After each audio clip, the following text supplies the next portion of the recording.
Welcome back to the Pros Classroom. We are here today with Buzz Hirsh, the producer of Silkwood, a true story about Karen Silkwood.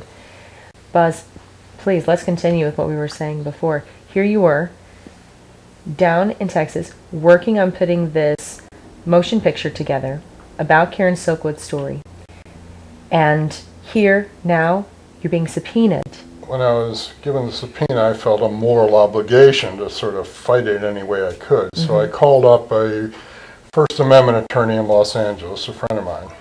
I told him what happened, and I said, I want to fight this. And he said, well, I don't think you can. And I said, why not? Don't I have any rights under the First Amendment? And he said, well, actually, no, you don't. First Amendment protects print journalists, not movie makers. And I said, well, I'm making a movie based on a true story. Yes. And these days we get our news as much from film and TV as we do from print. And so maybe it's time that the law be changed. Would you be willing to make a test case out of this? And he said, you know, you're right, I would be willing to do that, but you're going to have to raise the money. I mean, and you're absolutely right. You know, the First Amendment was written so long ago whenever reporters and the way that we learned about the things that were happening in our society was all print and word of mouth. Our media has changed.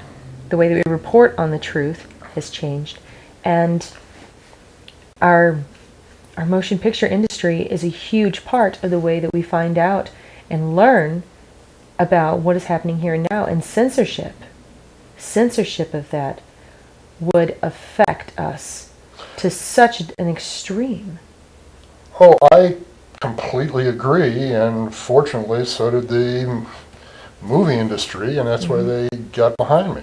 Yes. And I got into this legal battle with Kerr McGee, which was really just kind of an offshoot of the larger Silkwood versus Kerr McGee case, which, by the way, eventually went all the way to the Supreme Court.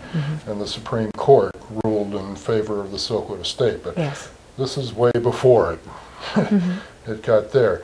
The thing is that because I was having legal problems at the time, it was making it impossible for me to get the movie off the ground. No studio wanted to, you know, invest in a producer who might be going to jail, me, because I basically, you know, when I was deposed, when I was called in, you know, to answer the questions, I refused to answer them on First Amendment grounds.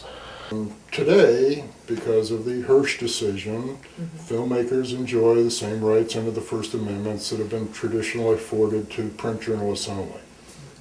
Whenever you were casting for Silkwood, why Meryl Streep? I liked her. I thought she could play the role. And I was able to get to her through her publicist, a woman named Pat Kingsley out in California. Meryl had appeared in The Deer Hunter, and she had already made a movie. It was in the can, but not yet released. So she was a young star. Oh yeah, a young star. But now, she didn't audition for the role. No. No, her movie, I'm trying to remember the name of it, Dustin Hoffman. It was about, you know, he and Meryl get divorced, and it's and she sort of leaves him with the kid, and then comes back and fights him for custody of the child. Irreconcilable differences? No, that wasn't it. Anyway, it'll come to me. Anyway, Meryl got nominated for Best Supporting Actress, won that Oscar, and ended up on the cover of Newsweek magazine with the caption, "A Star for the 80s." And I had already approached her at that point and given her my treatment, which now, because of all the research I'd done with the actual people who had known Karen and had worked with her and so forth, had grown from, you know, about 20 pages to about 85 pages. It was practically a finished screenplay. So, and also, just the fact that I was fighting this battle with Kerr McGee, it generated publicity, especially within the movie-making community, and so people were aware of what I was doing. And, you know, there were a number of actresses that wanted to play the role. How important is controversy whenever you're a young filmmaker and you're choosing your first motion picture to produce? Avoid it like the plague. Really. You know, if you're intending to make a studio-financed major motion picture, they're not interested in controversy. They're interested in? Happy endings. You know, hardware movies, popcorn movies, kind of movies that sell, feel-good movies, movies that sell tickets. A movie with a political theme, especially where the heroine dies at the end, they don't want to do that. And if you hope to get a film like that made, you better have a big hot star that wants to do it, and a big deal director to boot.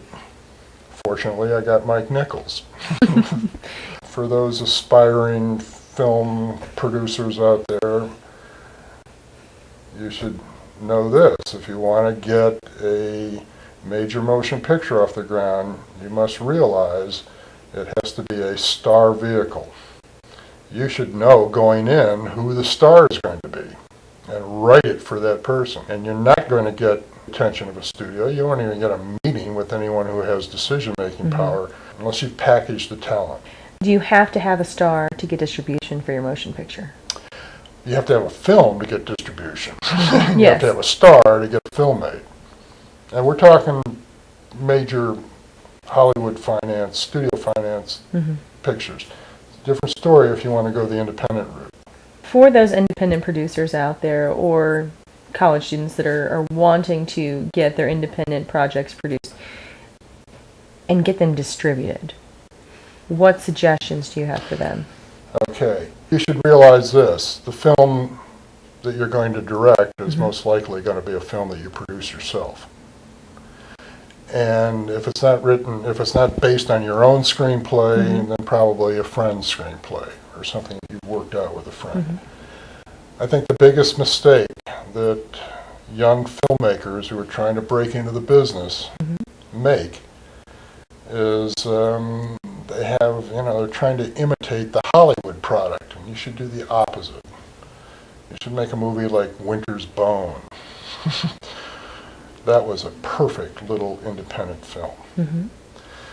And if you have a contemporary story, and if it's got potential youthful appeal, and because the tickets are sold mainly to kids between the ages of 15 and 24, about 85% of the tickets are sold to kids, so you have to make something that'll appeal to them. And you want it to be contemporary, because doing a period piece is expensive. Yes, it is. And You have to pay for the locations, and if you're doing something that's 1800s or beforehand, you have to have livestock, horses, carriages. yeah, all that stuff. You can't afford that. Yeah. I mean, that's beyond you. And you're not, even if you could, you're not going to do it as well as the studios do that stuff. And you shouldn't be thinking in terms of, you know, sci-fi epics and big Lord of the Rings, you know, extravagant, because you can't do that, you know. Yeah. Work, there are different schools of filmmaking. What Hollywood makes are what are known as classical movies. What you, the independent filmmaker, should do is you should work in the realist mode. That way, you know, you can get away with things not looking that good, because they're not supposed to look that good. Realist films sort of imitate documentaries, where the lighting isn't perfect, where the editing isn't, you know, always correct. Seamless is what they call it in Hollywood, where you can use, you know, amateur actors and tell an offbeat, you know, little story, a kitchen sink drama that doesn't require a lot of locations, doesn't require costumes and things like that, and do what Hollywood doesn't do. And I think you'll then stand the best chance of finding a distributor and very possibly finding an audience. And like I said, I can think of no better example out there today than the movie Winter's Bone. which was an independent film shot right here in Missouri, done beautifully, got some Oscar nods. And everybody involved in that picture is going to go places now. So that's the way to think if you want to work in the independent realm. How important is it for someone to have a college education in filmmaking and film financing if they're wanting to work as a producer, as a director? Well, I'm tempted to say it's not important at all. And I've been a film professor. That's true. You And ran the film department at Washington University, one of the most I prestigious started the film departments. program at Washington University, Uh-huh. and I've taught film to students for 14 or 15 years. Mm-hmm. And I have 2 degrees graduate degrees from film schools. Mm-hmm.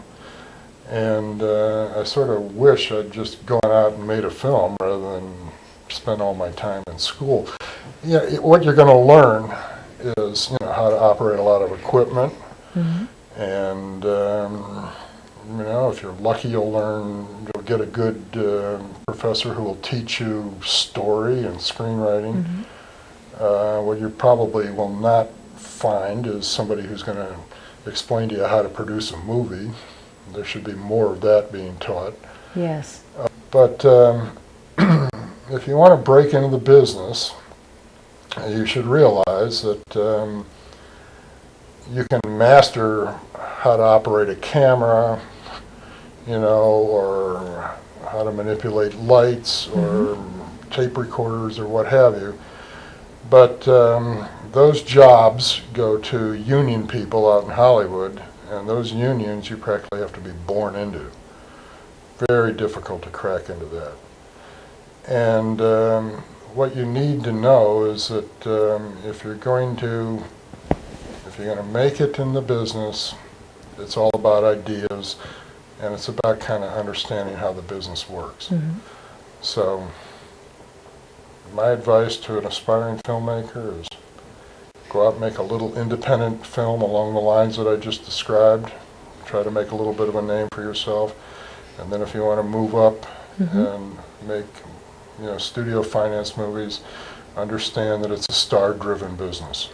And follow the steps I explained on how to capture a star.